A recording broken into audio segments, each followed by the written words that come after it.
Ladies and gentleman, Monday के लिए ये है पूरा ट्रेड सेटअप। इसकी चर्चा करने से पहले और बहुत कुछ है चर्चा करने को। लास्ट टाइम क्या बोला था जरा उसको देखते हैं। निफ्टी के केस में हम लोग ने बोला था बेरिश फॉर्मेशन हो रहा है, लेकिन हम लोग ने बोला था कि इसको इग्नोर करेंगे, इस पे ट्रस्ट नहीं करेंगे पूरी तरह, क्योंकि ये एक्सपायरी दिन पे हो रहा है और लॉन्ग अनवाइंडिंग का हवाला दिया था मैंने। मुझे इस पे और चीजें ऐड करना है, तो वो पूरा आप आर्ग्यूमेंट जरूर देख लेना और बहुत इंपॉर्टेंट रहेगा ट्रेडर्स के लिए। लेकिन अभी ये डिस्कस कर लेते हैं। निफ्टी के केस में मस्ट वॉच लेवल दिए थे। मैंने बोला था क्लोजिंग बेसिस पे इंट्राडे में कुछ भी करें, निफ्टी मुझे 19,600 के ऊपर चाहिए और बैंक निफ्टी 45,500 के ऊपर चाहिए। निफ्टी डेफिनेटली 19,600 के ऊपर क्लोजिंग दिया है, ठीक है, लेकिन बैंक निफ्टी मेक और ब्रेक है, ऑलमोस्ट उन 45,500 पे चल रहा है, तो मेक और ब्रेक लेवल चल रहा है बैंक निफ्टी। इस पे थोड़ा सा और इलेबोरेट करूंगा मैं। स्ट्रेटेजी में बोला था buy on dips with a low quantity. Low quantity क्यों? क्योंकि हम लोग जो टेक्निकल फॉर्मेशन है उसके अगेंस्ट ट्रेड करने की कोशिश कर रहे थे। निफ्टी के केस में जो लेवल दिए थे आपको, मैंने बोला था 19,550 से 19,500 की रेंज में हमें खरीदना है। आज आप निफ्टी का रिवर्सल देखोगे, बिल्कुल 19,500 से रिवर्स हुआ है निफ्टी और वहां से आपको 100 पॉइंट के मूव मिले हैं, तो ये ठीक है। बाय ऑन डिप्स की स्ट्रेटेजी कुछ हद तक काम की।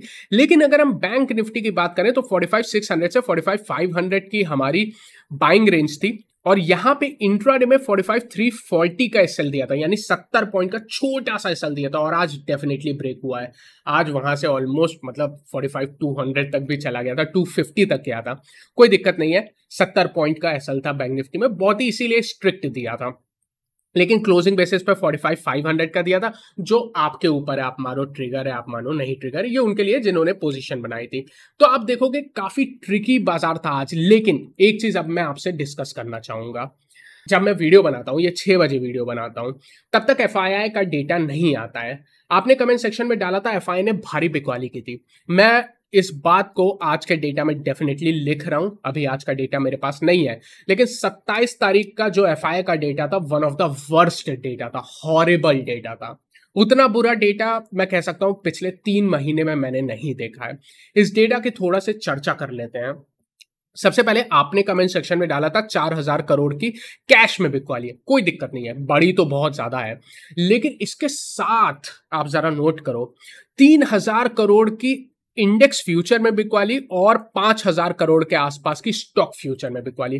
कुल मिला के ये 11,000 से 12,000 करोड़ की एक दिन में बिकवाली है। इसका इफेक्ट क्या हुआ? हम लोग लगातार तेजी की पोजीशन बना रहे हैं और हमेशा कहते हैं एफआईआई से लड़ाई नहीं करेंगे।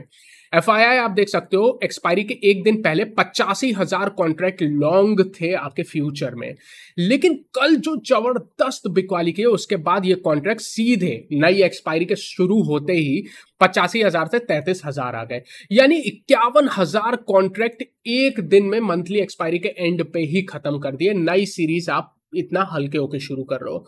मतलब अब एफआईआई का डेटा आपके लिए सबसे इंपॉर्टेंट ट्रिगर है।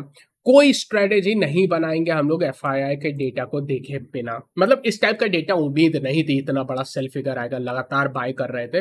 बट हाँ, जब मैं वीडियो बनाता हूं तो ये डेटा आता नहीं है, इसीलिए कल मिस हो गया। ऑब्वियसली आज का भी डेटा आप देख सकते हो मेरे पास नहीं है, जब डेटा आ जाएगा मैं यहाँ पे नोट करूंगा। लेकिन एफआईआई आपके लिए मस्ट वॉच ट्रिगर है। अब हम अगले 2 दिन एफआईआई का डेटा जरूर देखेंगे। आज का डेटा जरूर देखना कि एफआईआई ने क्या फिर से खरीदारी की है। जो हम लोग ने मार्च एंड से अप्रैल में तेजी पकड़ी थी, वो सिर्फ और सिर्फ एफआईआई के डेटा के दम पे पकड़ी थी। अगर यहां से कुछ रिवर्सल आना है तो एफआईआई का डेटा के दम पे ही आएगा। तो आपको इसको एक दिन में हम लोग देख रहे हैं काफी खराब है, लेकिन एक दिन में जज नहीं करेंगे, हमें ट्रेंड चाहिए। तो क्या आने वाले 1 से 2 दिन में और बिकवाली होगी? क्या आज भी बिकवाली हुई है? जो हो सकता है हुई हो, क्योंकि जो स्टॉक्स गिरे हैं वो देखोगे तो थोड़े से बड़े स्टॉक्स गिरे हैं, एचडीएफसी बैंक, एक्सिस बैंक।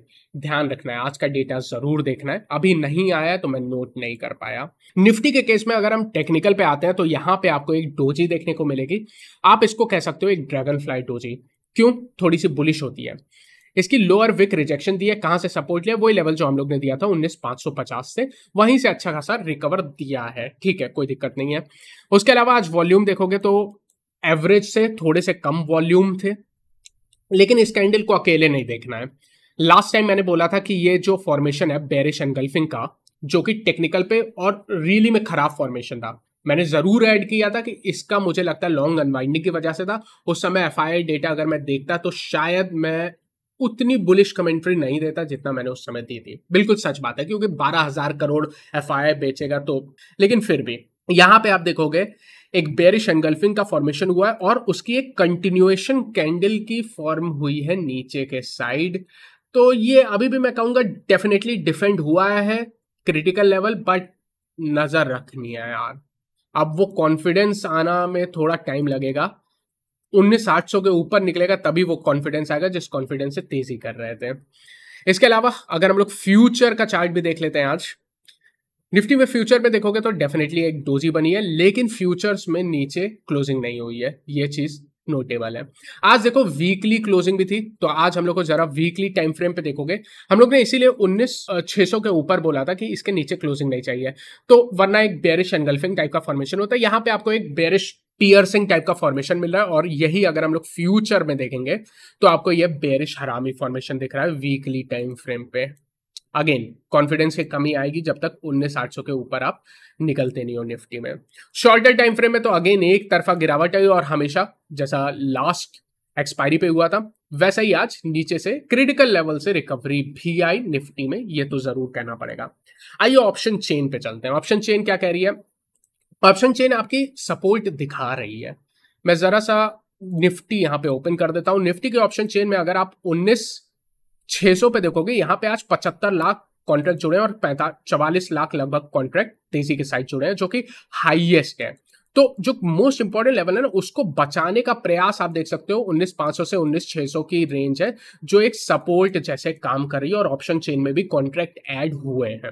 लेकिन ऊपर रेजिस्टेंस की अगर आप चर्चा करोगे तो जबरदस्त रेजिस्टेंस हुआ है। 19,700 पे आप देखोगे 38 लाख कॉन्ट्रैक्ट आज जुड़े हैं, 19,800 पे 1 करोड़ कॉन्ट्रैक्ट बैठे हुआ है। ये बहुत बड़ी रेजिस्टेंस है। अब इस रेंज के जिस साइड ब्रेक होगा उस साइड बड़े मूव आएंगे, बिल्कुल सिंपल है। अगर तेजी करनी है तो आपको रेंज का अपर साइड 19,800 निकालना पड़ेगा, और अगर और मंदी करनी है तो आपको रेंज का लोअर साइड 19,500 निकालना पड़ेगा। जिस साइड जाएगा उस साइड बड़े मूव आएंगे, वरना ये लंबी रेंज 300 पॉइंट की रेंज 19,500 19,800 के बीच में घूमता रहेगा निफ्टी। ये आपको समझना है।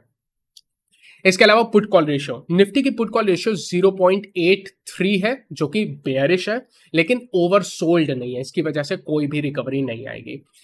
ब्रॉडर मार्केट, अगेन मैंने कल भी बोला था ब्रॉडर मार्केट में उस टाइप की गिरावट नहीं है, और निफ्टी में अगर ब्रॉडर मार्केट देखोगे मिड कैप स्मॉल कैप, तो आज भी कोई गिरावट नहीं है। आज मिड कैप स्मॉल कैप देखोगे, एक शेयर जो बढ़ रहा था उसके सामने एक शेयर गिर रहा था, तो बिल्कुल न्यूट्रल थी।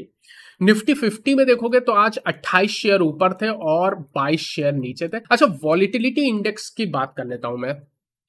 विक्स भाई साहब 10.2, बहुत नीचे है ये। मतलब इतनी नीचे वॉलिटिलिटी इंडेक्स जाना, क्लियरली ये मार्केट आपका ऑप्शन सेलिंग का नहीं है, बिल्कुल क्लियर। बैंक निफ्टी पे आते हैं। अगर बैंक निफ्टी पे आप देखोगे डेफिनेटली पेरिश रेड कैंडल एक डोजी मिल रही है, लेकिन वॉल्यूम देखो कितने कम वॉल्यूम पे है। ऊपर से कल की बेरिश एनगल्फिंग जो बनी थी उसकी एक कंटिन्यूएशन हुई है, और बैंक निफ्टी मैं क्यों कह रहा हूं मेक और ब्रेक लेवल पे है। बैंक निफ्टी मेक और ब्रेक लेवल पे, अभी कुछ कह नहीं सकते। आप देखोगे दो ट्रेंड लाइन चल रही है, और बहुत इंपॉर्टेंट ट्रेंड लाइन है। दोनों ट्रेंड लाइन को ऑलमोस्ट सपोर्ट पे बैठा है bank Nifty. Weekly time frame पे अगर हम लोग बैंक निफ्टी में देखेंगे, यहां पे आप देख सकते हो एक बेरिश पियर्सिंग का फॉर्मेशन हुआ है, और यही अगर मैं फ्यूचर्स के चार्ट पे देख लूं तो एक बेरिश हरामी टाइप का फॉर्मेशन है। वैसे उतनी स्ट्रांग नहीं है वीकली टाइम फ्रेम पे, बट हाँ फॉर्मेशन खराब है। बैंक निफ्टी के ऑप्शन चेन में आते हैं। बैंक निफ्टी के ऑप्शन चेन में युद्ध चल रहा है बिल्कुल। कौन से लेवल पे? 45,500 पे 30 लाख तेजी के कॉन्ट्रैक्ट हैं, 22 लाख यहाँ पे जुड़े हैं, और लगभग 37 लाख मंदी के कॉन्ट्रैक्ट हैं, 33 लाख जुड़े हैं। मतलब जहां पे आप चल रहे हो वहां पे दोनों तरफ पे हाईएस्ट कॉन्ट्रैक्ट है। ऑप्शन चेन में भी कोई क्लैरिटी नहीं है, जिस साइड ब्रेक करेगा उसी साइड जाएगा। किस साइड ब्रेक करेगा, एक ट्रेडिंग सेशन आपको देखना पड़ेगा मंडे का। बैंक निफ्टी की पुट कॉल रेशियो 0.74 पे है, जो मैं कहूंगा डेफिनेटली बेरिश है, लेकिन अभी ओवरसोल्ड नहीं है। बैंक निफ्टी के एडवांस डिक्लाइन देखोगे तो 5 और 7 है, कोई दिक्कत नहीं है। 5 शेयर ऊपर थे, 7 शेयर नीचे थे। और पीएसयू बैंकिंग सेक्टर को आप देखोगे तो यहां पे कोई समस्या नहीं आएगी, जैसे मिड कैप स्मॉल कैप में समस्या नहीं है। 0.3% ऊपर था, तो कोई चिंता नहीं है। अब सीधे हम लोग बात करते हैं स्ट्रैटेजी की। देखो स्ट्रैटेजी बहुत सिंपल है यार। मुझे लगता है मैं एफआईआई डेटा आज का जरूर देखना चाहूंगा, उसको देखे बिना किसी भी साइड मैं कोई स्ट्रेटेजी की चर्चा नहीं करना चाहूंगा एक तरफा। एफआईआई फॉलो अप सेलिंग करता है, आज भी उसके बिकवाली के डेटा आने की संभावनाएं हैं, तो मैं जरूर देखूंगा। और हो सकता है सैटरडे या संडे को मैं एक फॉलो अप वीडियो बनाऊं मंडे के लिए, वो डेटा नोट करने के बाद, तो वेट एंड वॉच करेंगे। लेवल्स में अगेन आपको दे देता हूं। निफ्टी के केस में पहला सपोर्ट 19,600 का है, जैसे लास्ट टाइम बोला था बहुत इंपॉर्टेंट नहीं है, ये क्लोजिंग बेसिस पे इसकी इंपॉर्टेंस है। नीचे इंट्राडे के लिए जो सपोर्ट निकल के आता है 19,525 से 19,475 का है, ये मोस्ट इंपॉर्टेंट सपोर्ट निकल के आता है। और एसएल जो यहां पे लगानी पड़ेगी वो 19,400 के आसपास इंट्राडे में लगा सकते हो। आप इसको ऊपर शिफ्ट कर सकते हो 19,430 450 के आसपास, ये आप इतनी आपके पास एक्सेप्टेंस है। ऊपर 19,700 पे पहला रेजिस्टेंस और 19,700 पे बहुत बड़ा रेजिस्टेंस है। जब तक 19,700 निकालता नहीं है तब तक कोई तेजी नहीं है, बुलिशनेस वो नहीं है। ठीक है, बैंक निफ्टी की चर्चा कर लेते हैं। बैंक निफ्टी में जो सपोर्ट निकल के आ रहा है, मेक और ब्रेक सपोर्ट निकल के आ रहा है 45,500 पे आप बैठे हुए हो। ठीक है, मान लो ये ब्रेक हो जाता है तो नीचे मोस्ट इंपॉर्टेंट सपोर्ट 45,250 से 45,100 का है। यहां पे मल्टीपल सपोर्ट है, ये ब्रेक नहीं होना चाहिए। मतलब अभी तक बहुत इंपॉर्टेंट सपोर्ट है, मुझे लगता है ये ब्रेक नहीं होना चाहिए। हो गया तो फिर बड़ी गिरावट आएगी, उसके लिए तैयार होऊंगा, लेकिन एक बार में ब्रेक करना मुश्किल है। स्टॉप लॉस 45,000 का ही यहां पे रहेगा। ऊपर रेजिस्टेंस दबा के रेजिस्टेंस है 45,500 पे, 45,700 पे, और सबसे बड़ा रेजिस्टेंस ये है 45,850 से 45,950, 100 पॉइंट की रेंज है, यानी 46,000 के पास काफी ज्यादा रेजिस्टेंस है, आप समझ ही सकते हो। बहुत इंपॉर्टेंट रहेगा अगर आप कोई टेक अवे लेना चाहते हो तो एफआईआई के डेटा देखने के बाद ही ट्रेड करना। One take away from this, ठीक है। फॉलो अप वीडियो लाने का प्रयास करूंगा। उम्मीद करता हूं ये एनालिसिस आपको पसंद आया। अगर ऐसा है तो उसको लाइक करें, चैनल को सब्सक्राइब करें। All see you again tomorrow और may be another day. Take care.